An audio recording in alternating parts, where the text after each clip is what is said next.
Olá, pessoal, tudo bem? Estávamos tentando conectar pelo YouTube, mas deu um probleminha no aplicativo, mas nós estamos aqui pelo Instagram. E não vamos deixar de fazer a nossa live, vamos fazer por aqui mesmo, tá bom? Então, ó, que bom que você chegou, que bom que você tá aqui. Nós vamos falar hoje sobre transtorno de aprendizagem e transtorno de desenvolvimento. Se esse assunto é importante para você, fica aqui comigo. Se você conhece alguém que pode se interessar por esse conteúdo de hoje, eu já te peço que faça o compartilhamento dessa live aqui no aviãozinho, tá bom? Do céu. Foi. Vamos nessa, doutora Aline. Agora sim. Ela deu oi. Ok, deixa ela aparecer aí. Boa noite. Faz uma... Ó, vira a tela, doutora Aline. Virado. Ok. Boa noite. Conseguimos. Nossa, que sufoco. Demorado.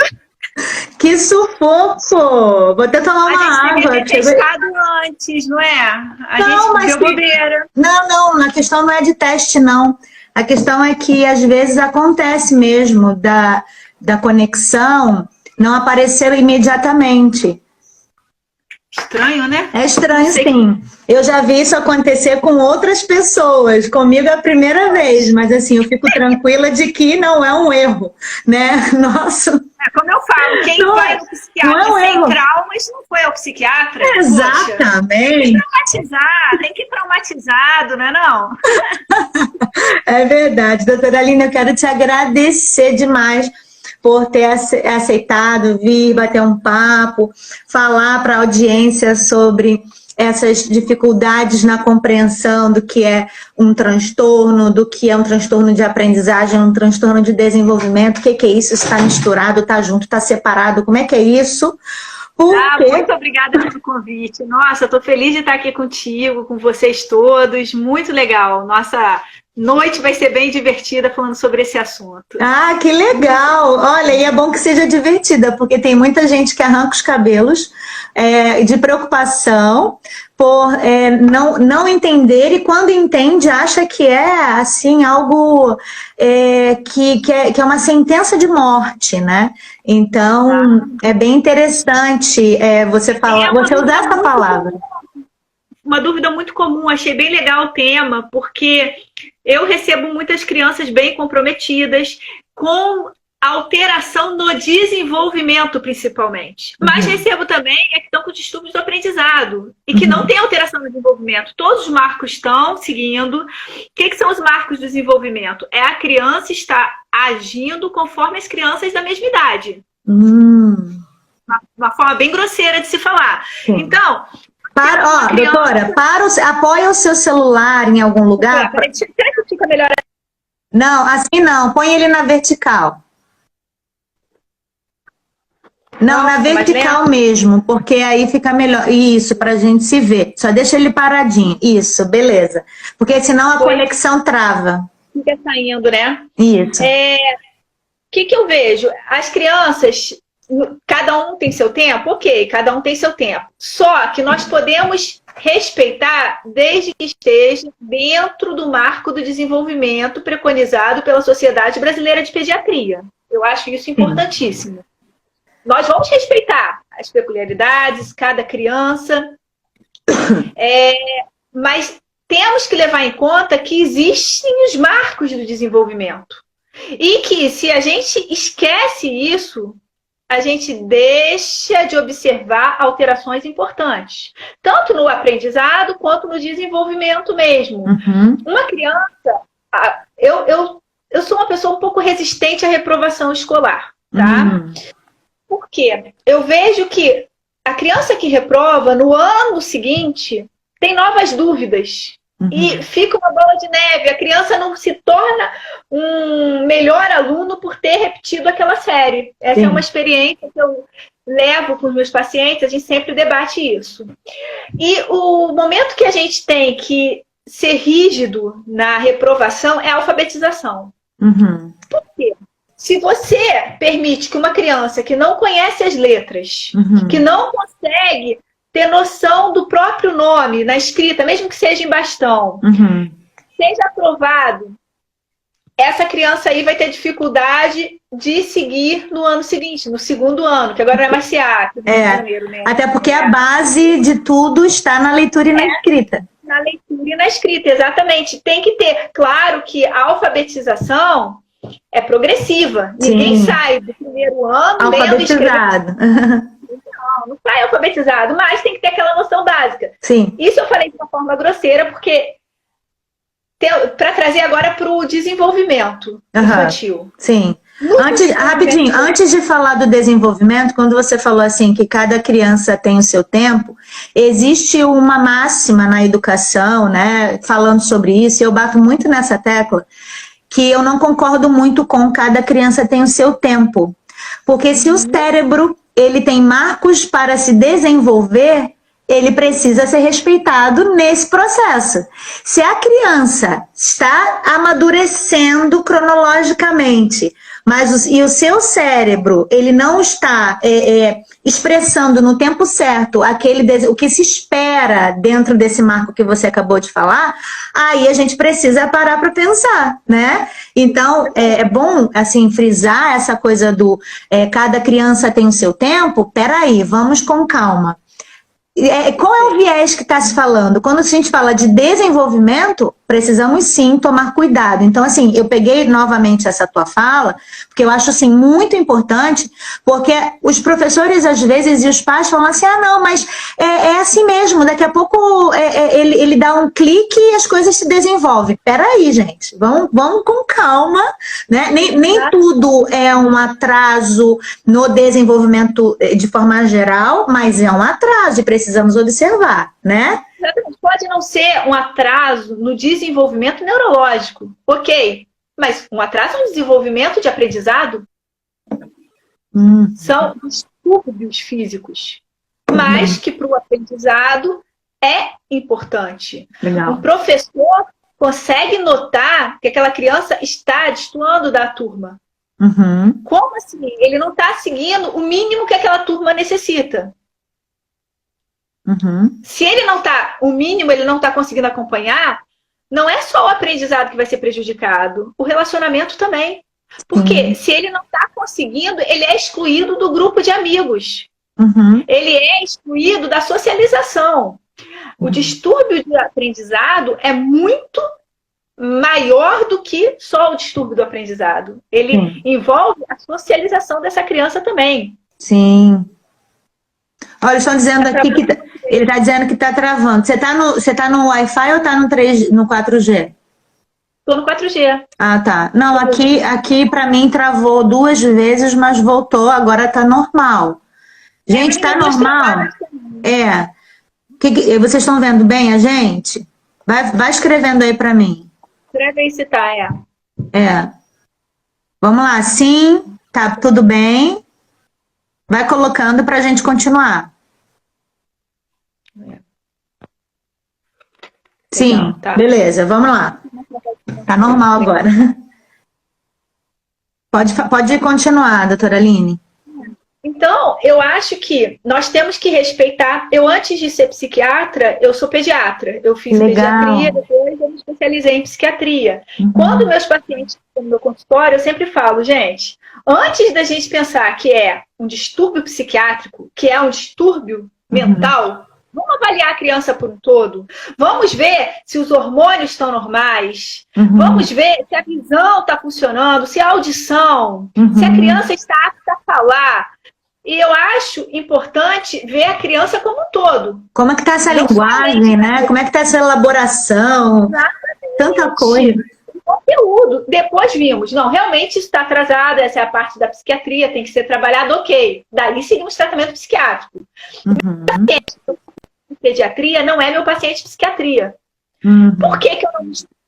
Porque uma criança precisa ter os marcos do desenvolvimento avaliados, crescimento, desenvolvimento, aptidões, tem que se avaliar isso mensalmente. Legal demais. Eu não acho que você pode... vou lá na pediatra, ela é psiquiatra também, ela dá uma olhadinha aqui se ela está crescendo normal, se ela... Não. A criança trata comigo na psiquiatria, aí chega agressiva. É da pediatria também. Não. Hoje nós não vamos medir, vamos tratar a agressividade dela. E essa medição? Nossa. Vai ficar? É porque assim, não tem como, é indissociável, né? Então a gente precisa estar olhando holisticamente, tem que olhar tudo, até o ambiente. Quando eu avalio dificuldade de aprendizagem, que é a primeira queixa que vem para o consultório psicopedagógico, eu costumo estar investigando também todos os outros aspectos e oriento a ida ao profissional médico para olhar toda a parte clínica dessa criança e desse desenvolvimento. Uma outra dica que eu costumo dar para os pais, doutora Aline, é observar a caderneta de saúde da criança. Ali tem os marcos do desenvolvimento e às vezes o pai passa batido e nem lê. E lê somente aquela parte das vacinas, está em dia se não está. Não acompanha crescimento, peso, os marcos estão ali colocados bem bonitinho. E às vezes... Todo mundo saber, isso pra tem todo que mundo, ser... É para não esconder, né? O médico tem que saber. Não, todo mundo tem que saber. Peraí, meu filho ainda não está conseguindo sentar. Por que ele não está sentando? Uhum. Sabe? Coisas assim que não necessariamente é um distúrbio psiquiátrico. Entendi. E quando um transtorno de desenvolvimento? Travou, não consegui te escutar. Quando configura um transtorno de desenvolvimento?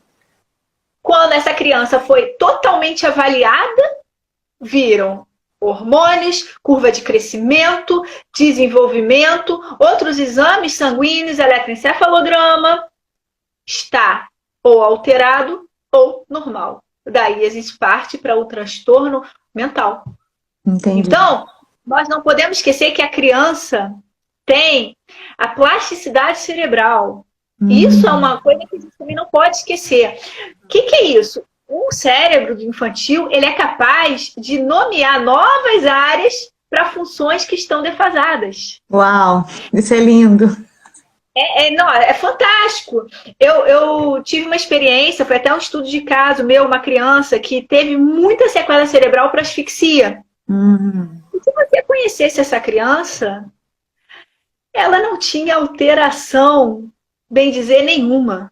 Nossa. O único problema dele era na leitura. Olha isso. Uma criança que tinha um cérebro extremamente danificado.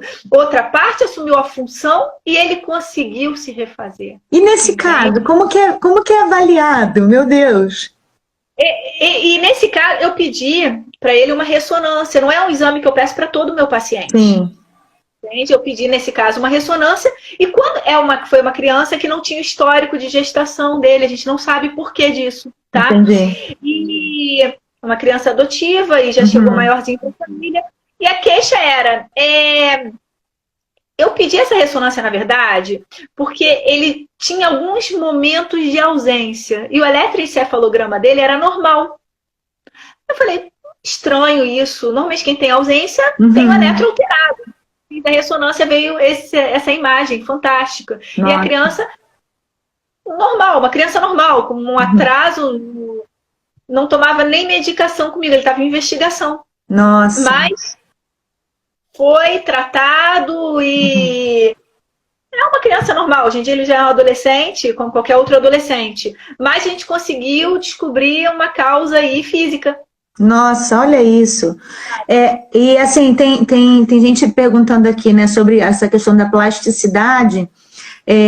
Tá dizendo aqui, a plasticidade também não tem em adultos, a plasticidade é do cérebro, né, doutora Aline? É do cérebro. É do cérebro. É uma polêmica que já teve. Por quê?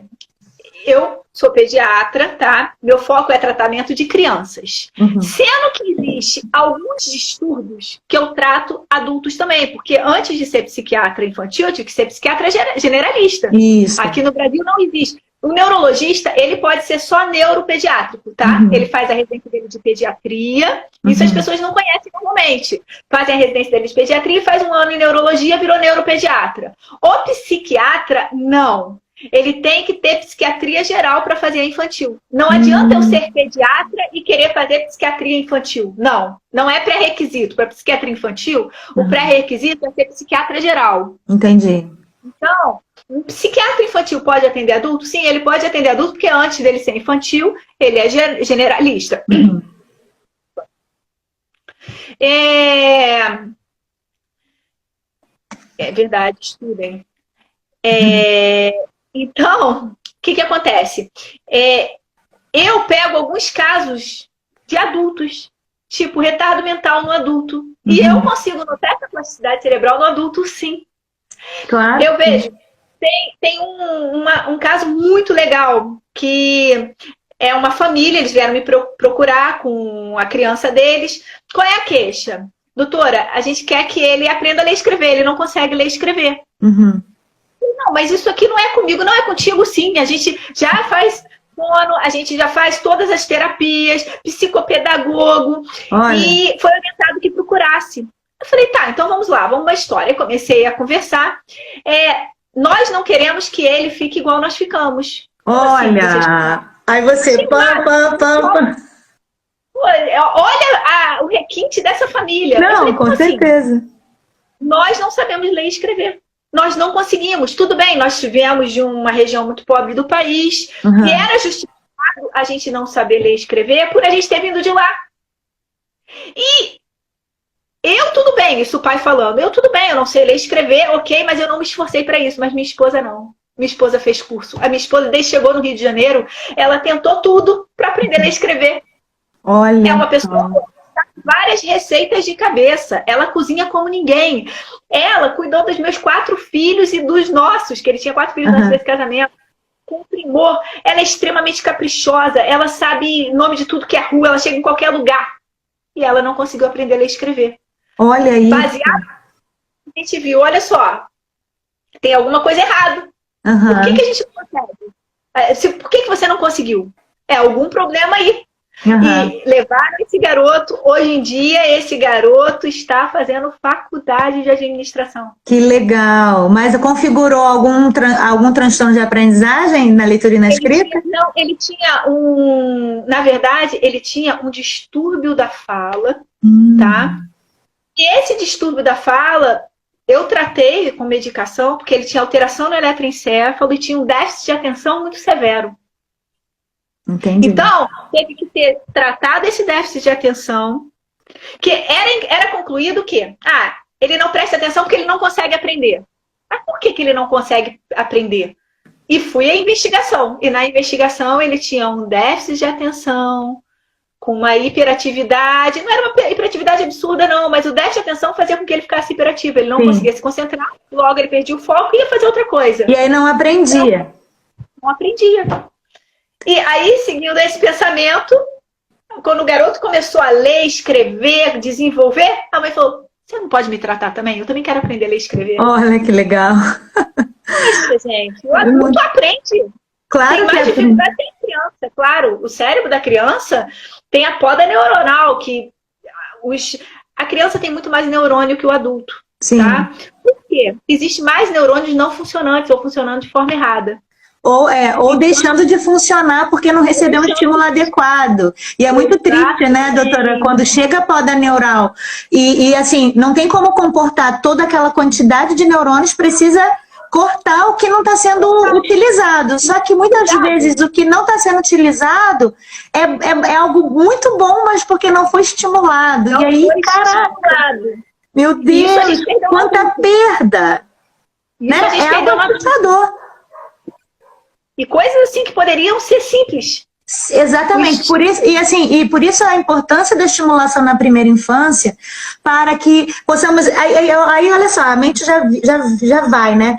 Porque quando chega uma criança no consultório com dificuldade de aprendizagem, e às vezes, muitas vezes, passar por profissionais que não têm esse olhar que você está trazendo aí, que é importantíssimo, configura uma criança com transtorno de aprendizagem ou até mesmo de desenvolvimento, mas na verdade não se olha, porque essa criança não foi estimulada lá. E aí, como que eu posso dizer que essa criança tem um transtorno se ela não foi estimulada? Igual, quer ver uma coisa? Avaliação neuropsicológica. Eu quase não encaminho para avaliação neuropsicológica. Por quê? Vou dizer por quê. Eu primeiro gosto de estimular essa criança para eu ter certeza que essa criança tem algum tipo de atraso. Se eu percebo que é falta de estímulo, essa criança vai me dar uma resposta. Logo, se ela for de cara fazer uma avaliação neuropsicológica ou até mesmo ir a uma consulta médica, pode ser que ela saia de lá rotulada de algo que, na verdade, ela não tem. Até com diagnóstico. Exatamente, exatamente. Esse garoto que eu tô falando está fazendo faculdade hoje em dia, de administração. Uhum. Eu dei laudo para ele de retardo mental. Você deu? Eu dei um laudo de retardo mental. Ele não atingia nenhum dos marcos de desenvolvimento. Entende? Uhum. E hoje em dia, ele cuida do negócio da família. Olha que legal. E faz a faculdade de modelo. Entendeu? E eu acho extremamente importante a pesquisa. Intervenção precoce. Sim. Intervenção precoce, ou médica, ou de terapia. Existe, assim, aquele receio, ai, meu Deus, mas eu vou levar meu filho no psiquiatra, psiquiatra é médico de maluco. Não, gente, psiquiatra é médico para deixar de ser maluco. Não. Psiquiatra não quer ninguém doido, não. Psiquiatra quer ninguém doido. Ninguém. Uhum. Quer todo mundo dentro do perfil normal. Uhum. Quer todo mundo agindo normal. E o psiquiatra infantil, ele não vai nunca nomear uma criança de louca. Assim, não vai nomear, mas muitas vezes o que se percebe, assim, de modo... Nós não podemos generalizar, mas existem, né, profissionais que não têm o olhar cuidadoso para todos esses aspectos e acabam, sim, né, até medicando, colocando laudos, enfim. E até uma pessoa colocou aqui, né, essa questão da medicação sem investigação. Isso é muito sério, né, doutora Aline?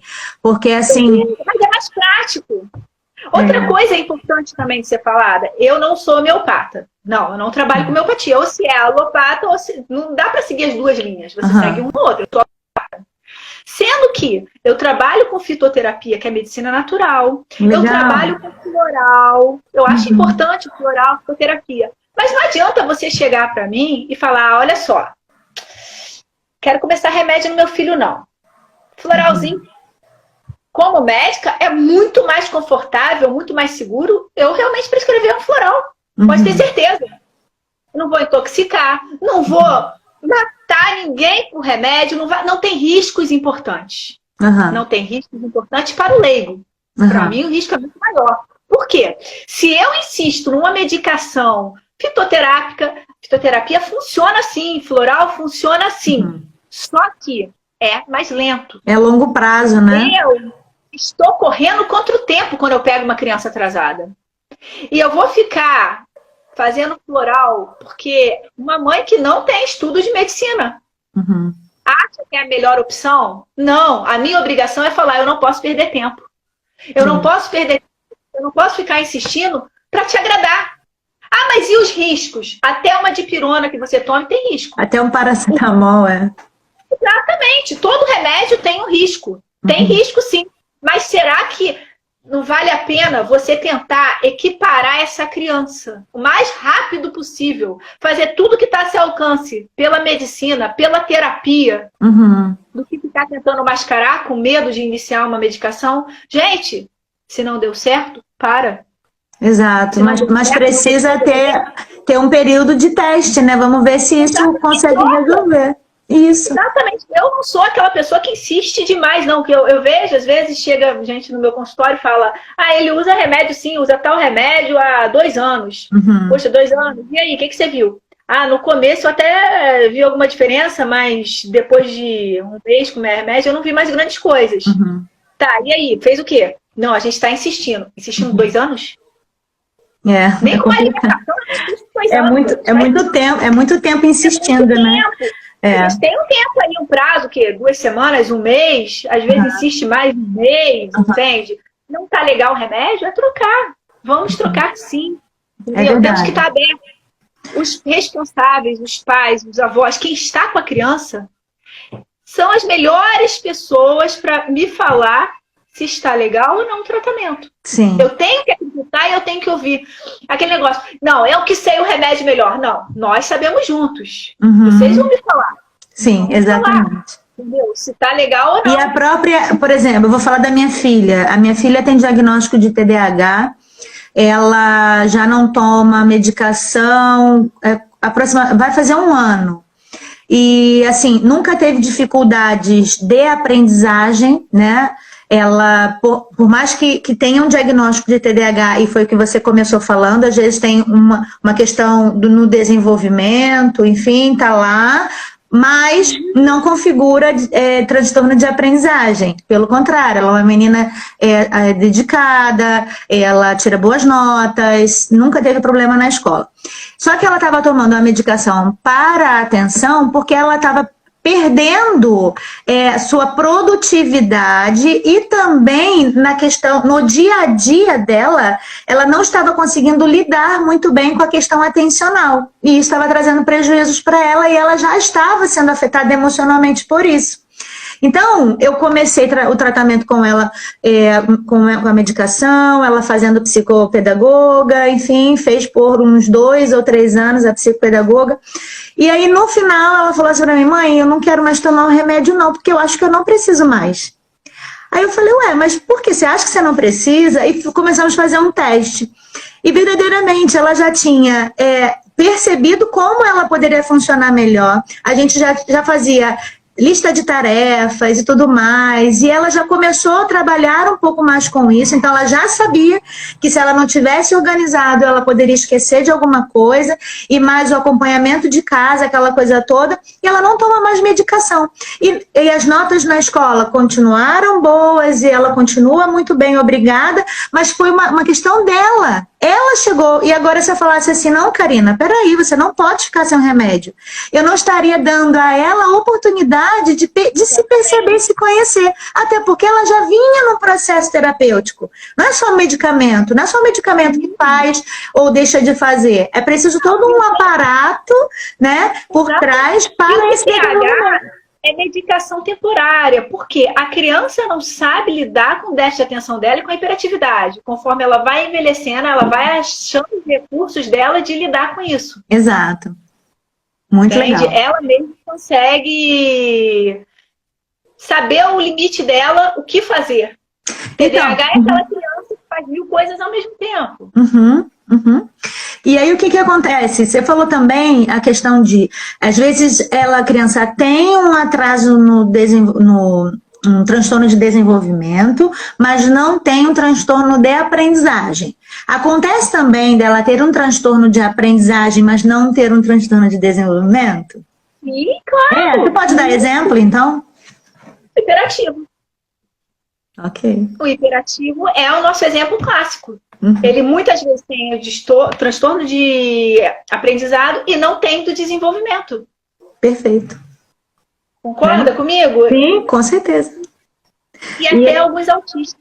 Eu tenho um autista que tem o transtorno do desenvolvimento e não tem do aprendizado. Da aprendizagem. Ele teve todo alterado. Então, ele conseguiu. Todos os marcos dele são alterados. Mas ele teve um aprendizado fantástico. A criança com o QI elevado. A Karina tá aqui, ó. A minha filha tá dando um alôzinho aqui. Olá, Karina. Mas isso é muito legal, doutora Aline, você abordar isso, essa diferença, porque acaba que as pessoas colocam tudo no mesmo saco, né? Ah, não, é um autista e automaticamente eu tenho que adaptar as avaliações, eu tenho que adaptar a prova porque ele precisa aprender, e nananã. Mas peraí, quem disse, né? Nem todos. Eu tenho uns autistas que no laudo dele solicito ajuda quanto à socialização. Bom. Uau, que legal! Ótimo! Bem pontual, não tem que enfeitar. Ele lê, ele escreve, ótimo, mas muito melhor em matemática do que eu. Olha só. mas em compensação está sentado lá no canto da sala, sozinho. Trabalha em grupo para ele, tá sozinho. Entendeu? Então, essa visão a escola também tem que ter. O adulto que inclui, o adulto que exclui. Sim, o adulto ele sabe que tem que fazer isso. E assim, e pensar numa adaptação, por exemplo, aí partindo para a questão escolar, né? A adaptação, ela não é só no dia da prova e não é só do conteúdo, né? Ela é de tudo. Exatamente, entende? Eu vejo assim, como que você tem coragem de fazer? Faça o seu trabalho em grupo. Isso, gente, se dividam em grupo. Como assim se dividam se você é quem está ordenando aquela turma? Uhum. Você é o responsável, você é quem está guiando aquela turma. Aí você vira para a turma, se dividam em grupo? Não! Professor, divida! A turma em grupo. Escolha cada aluno. A turma vai ser dividida por ti. Não é... Aí o que acontece? Os populares estão com populares. Os nerds estão com os nerds. E o pessoal que está com qualquer diferença está sozinho ou não tem grupo? Não. Olha só. Não, isso faz uma diferença na vida. Não é só escolar, não. Na vida. Por quê? O grupo vira grupo de amizade. Uhum. E se você não tem um grupo para fazer o trabalho, consequentemente, você vai lanchar sozinho. Sim, é verdade. Entende? Eu acho isso extremamente difícil. E quais são, assim, os principais transtornos de aprendizagem, doutora Aline? Ué, que houve aqui? Peraí que minha tela... Oi, voltou. Tá, sim, tá tudo certo. Então, eu tinha perguntado sobre você falar os principais transtornos de aprendizagem e depois de desenvolvimento. Legal.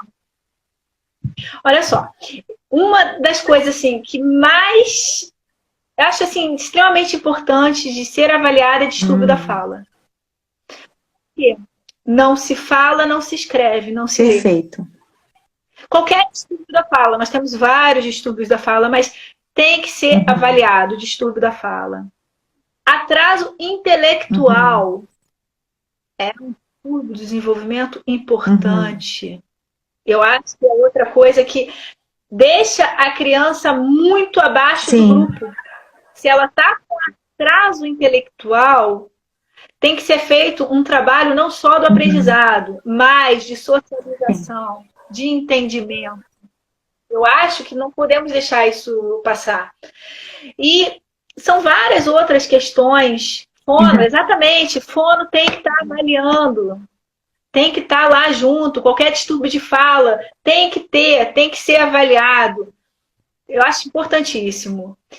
Mutismo seletivo, muitos chegam com diagnóstico de autismo. Eu tive uma aluna com mutismo seletivo e foi muito interessante. Eu dava aula para o 2º ano e ela não se comunicava, ela não brincava. Às vezes, quando tinha festas, ela ficava na sala de aula e não se apresentava. E foi um trabalho de conquista. Eu combinava com ela a forma como ela vinha se comunicar comigo. Às vezes ela falava bem baixinho no meu ouvido e a gente foi se conquistando. E nós chegamos ao fim do ano com essa menina brincando com os amigos, correndo pela escola. Ela dançou nas festas da escola e tirava dúvidas e passou a participar na sala de aula. Então, aquele grupo que ela não se relacionava, ela passou a se abrir e se relacionar ali. Então, aos poucos, isso foi sendo vencido por ela. Claro, com a ajuda das terapias, que sempre fez, mas no contexto escolar, foi assim um trabalho de formiguinha, mas foi fantástico. Esses dias eu estava lembrando dela, inclusive. Legal. Então, vamos lá. Isso, é a Bruninha, minha Bruninha. Esses dias eu encontrei com ela no mercado. E aí, e aí vamos lá. Você falou desse atraso de fala, o atraso intelectual. Mas... Como? Não. Muito interessante. Distúrbio de condução. A criança escuta, compreende e não consegue traduzir o que é falado. Então, você acha que é uma criança ela tem retardo. Isso a fono intervém Nossa, que também. legal. É extremamente importante. Avaliação oftalmológica, Uhum, auditiva, tem que ter também. E é o que eu estou te falando. Quando não se aprende, você está muito além de não ter só uhum, aprendido. Você está fora da uhum. organização. Você não é um deles. Todo mundo quer fazer parte do Sim, grupo. Ah, ser diferente é normal. Não, ser diferente dá sofrimento. Nós não queremos ser diferentes. Nós queremos que todos estejam incluídos. Todos estejam dentro da normalidade. Ou que consigam lidar com as suas diferenças de uma maneira que não cause entendi. sofrimento. A Cris Que não está seja. perguntando distúrbio de quê? Distúrbio de condução, Cris. A Cris é uma querida, ela é uma fonoaudióloga. Estava até perguntando onde você atende, mas você nos deixou no Rio e foi para Não, Macaé. mas eu estou sempre no Está Rio. atendendo no Rio ainda? Estou sempre no Rio. Eu vou, às vezes, 4 vezes Ah, no legal, bom mês. Eu saber. mantenho o meu Depois você consultório me lá. fala. Eu Isso atendo no aí, então médico. beleza. A E gente sempre distúrbios de mantém o contato. aprendizagem são aqueles que estão relacionados à leitura, escrita e raciocínio matemático? Sim, também. O que acontece? Quando você está fisicamente afetado, acaba que você tem atraso em todas essas Uhum, questões. Aprendizado da escrita, da leitura. E é importante o acompanhamento com o psicopedagogo. Porque ele consegue falar exatamente em qual parte que está a alteração. O que deve ser trabalhado. entendi. É importantíssimo mesmo. A Marisa Belducci realmente, sempre bem culpada, né? A Marilza, minha prof, ela me deu aula na Ah, psicopedagogia, uma querida. Marilza é realmente Muito legal. referência. Olha, aqui tem uma pergunta. Criança de 7 anos, desconcentrado em atividades escolares, não é hiperativo. Qual profissional buscar? 7 anos, concentrada em atividade escolar, não é hiperativo. Eu acho que tem que ter uma avaliação geral pelo pediatra, primeira coisa. Pediatra achar necessário, vai para o psiquiatra. Eu prefiro psiquiatra, Uhum. óbvio, né? Ou Aham. neurologista. Mas eu acho que tem que ser Uhum. avaliado. A dificuldade se é na concentração em atividades, desconcentrado em atividades escolares. Eu posso falar um pouquinho disso também. Nem sempre uma criança que é desconcentrada em atividades escolares pode ter um transtorno de aprendizagem, porque pode estar relacionado a um fator externo a ela que esteja afetando nesse desenvolvimento das aprendizagens. Exemplo, é muito comum, doutora, quando eu vou visitar a escola da criança para perceber como é a linha pedagógica da escola, como a escola trabalha e tal, nananã, e percebo que a escola não está sendo utilizando técnicas, até mesmo métodos de aprendizagem para envolver a criança no processo.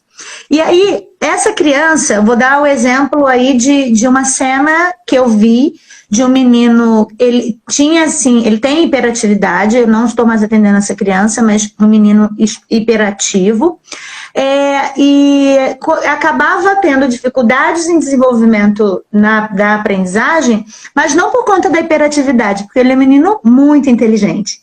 Só que quando eu cheguei à escola e vi o cenário, era o cenário de uma pré-escola, como se fosse um 5º ano, onde a criança sentava numa cadeira atrás da outra, tinha um quadro e os cadernos das crianças eram cadernos universitários. E daí eu perguntei, como que essa criança vai aprender dessa forma, né? Então, assim, será que é uma questão da aprendizagem e falta de concentração da criança ou o ambiente está afetando esse comportamento e dificultando a Eu te aprendizagem? digo, é muito comum esse ambiente. É muito comum na pré-escola esse ambiente. Não é uma coisa E aí rara, que não. tá. É uma Se coisa. esse cenário é um cenário totalmente diferente para que haja assim, uma aprendizagem nessa faixa etária, então será que é a criança que está com problema? Será que ela está desconcentrada por uma questão neurológica? Então, assim, são fatores que nós temos que avaliar. Por isso que eu acho super legal a conversa entre profissionais, né? Eu gosto muito de conversar com você sobre isso, porque justamente porque você é uma médica totalmente aberta, né, em discutir casos, né? Você não é uma médica que, eu sou médica e você é psicopedagoga, cala sua boca, você não sabe nada, né? Essa troca é muito importante, né? Gente, caiu de novo, mas ela vai voltar. Então, vocês estão me ouvindo? Vocês estão me ouvindo? Caiu da doutora. Vocês estão me ouvindo? Fala sim ou não. Vamos lá? Vocês estão me ouvindo? Sim? Ok. Então, como eu estava falando, às vezes essa conversa com profissionais, pessoal, é muito importante. Então, selecionem, quem é psicopedagogo aqui, né, principalmente, selecionem profissionais médicos que vocês possam estar trocando informações. Isso é muito, discutindo realmente o caso. Professores também podem ter acesso. E isso é muito legal, porque não fica cada um no seu quadrado e a criança, na verdade, ela que está ali precisando ser atendida e, na verdade, acaba não sendo porque um acha melhor que rotular de uma vez, né? Mas não se faz um estudo em conjunto da condição daquela criança. Isso é muito legal, por isso que eu gosto muito do trabalho da doutora Aline, que ela realmente é assim, um diferencial. Vou tentar chamá-la de novo para a gente estar encerrando. Espera aí.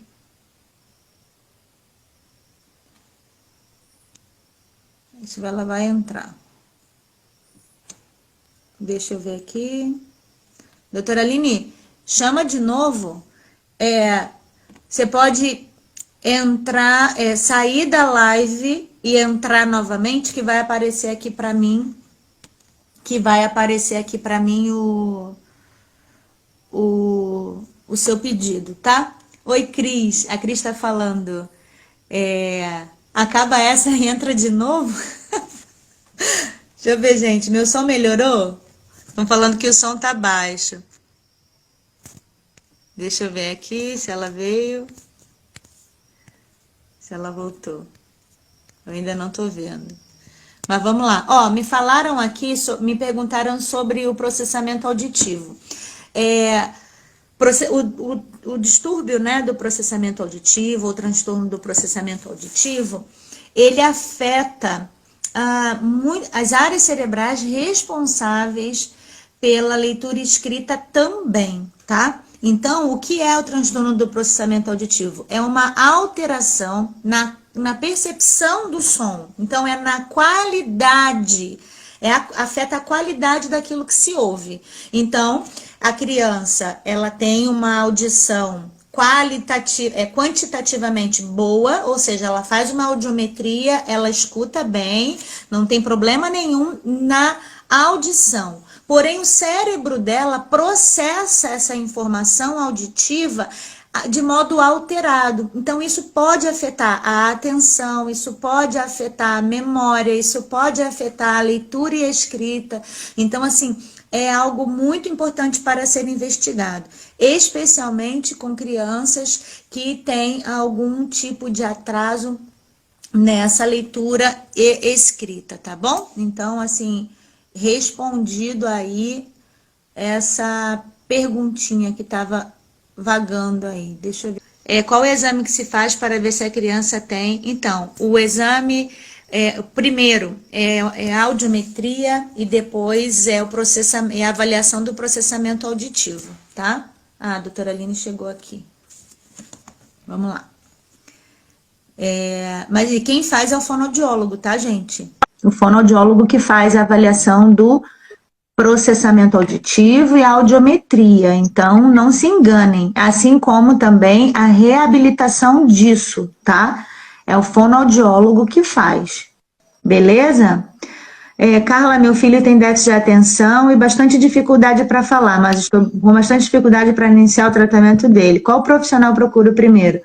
Olha, procura a fonoaudióloga primeiro, se ele tem bastante dificuldade em falar. Oi, doutora Aline, que bom. A gente tem um tempo limitado aqui no Instagram, já deve estar vencendo a nossa hora, mas... Eu consegui voltar para me despedir. Porque aqui em Cabo Frio a internet cai mesmo. Você está dando atendimento online também, esse período de quarentena? Pô, mas eu não estou atendendo pacientes novos agora. Eu só estou fazendo realmente quem já é meu paciente. Legal. Eu estava falando, doutora, antes de cair a sua conexão, o seguinte, da importância de nos unirmos com profissionais como você, que faz toda a diferença. Faz toda a diferença, sim, no nosso meio educacional, porque principalmente os professores e os psicopedagogos, eles às vezes são mal vistos, né, por alguns profissionais médicos. E às vezes parece que o nosso olhar não tem importância para a avaliação dessa criança. Então, assim, por isso que eu, quando me uno a profissionais, eu me uno a profissionais que eu possa discutir os casos. Então, assim, eu preciso passar o meu olhar de psicopedagoga para você e você precisa passar o seu olhar de especialista, de médica, e nós podemos discutir qual é, né? Porque a criança ganha com tudo isso, né? O desenvolvimento da criança. Então, assim, quando a chamada, eu ia responder a Cris. Isso aí que a gente está levantando é extremamente importante.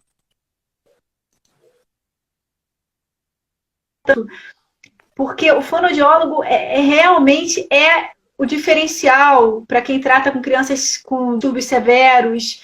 Porque o DEPAC realmente, a minha filha teve, antigamente se falava DEL, né? O DEPAC.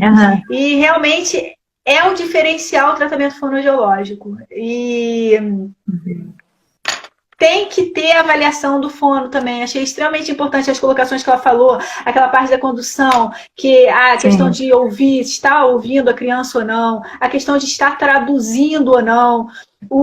Pelo PAC, a audiometria realmente consegue fazer essa diferença. A Marilza que falou. Marilza trabalha muito diretamente ligada a mim também. A audiometria, legal. O PAC, são exames que a gente faz para diagnóstico do DEPAC, do antigo DEL, né? Eu acho realmente importante a avaliação do fono junto com a gente. Psicopedagogo tem que estar, porque o psicopedagogo está no diário da criança, é quem está ali dentro da escola, é quem está com as dúvidas que parecem, essa dúvida aí vai perguntar para quem? Para o professor com 30 alunos. Não, exatamente. O psicopedagogo não consegue falar. Quantas vezes a gente já discutiu, não é, Carla? Nossa, é verdade. Tá sem som, viu? Oi, tá sem som? Tá sem som. Eu tô te ouvindo bem. Eu tô te ouvindo. Não tô te ouvindo. Você tá me ouvindo? Tô ouvindo. Tô te ouvindo, não. Tô ouvindo, sim. Mas eu faço leitura labial. Não tem problema não. Que bom. Então tá bom. A Cris tá falando que amou você. E depois eu te passo o telefone da Cris, doutora. Ela vai gostar de conversar com você. Legal demais. Eles estão nos ouvindo. E, todo mundo tá te ouvindo. Tá nós dois. Mas tudo bem. Olha só. Ela tá ouvindo as duas. Você tá me ouvindo? Eu não tô te ouvindo, não. Ai, que saco. Se eu sair, gente, aquela lameira para entrar. Lembra quanto tempo que eu demorei para voltar? Não tem problema. Olha, muito obrigada. Obrigada a você. Nossa, foi ótimo. Obrigada por todos que participaram. Achei que foi bem interessante o nosso debate, as dúvidas, um falando sobre o outro. Muito psicopedagogo aqui também. Fono, psicólogos também vieram conversar com a gente. Achei bem legal. Nossa interação, minha interação com os terapeutas sempre é muito aberta. Eu sempre estou disposta a trocar, a ouvir. Libra é ótimo. Vamos tirar foto. Peraí. Vamos tirar foto. Peraí, gente. O cabelo ficar bonito, gente. Gente, tira a foto da gente. Posta essa foto, me marca a doutora Aline, e foi um grande prazer estar com todos vocês. O Instagram está contando 5 segundos, então,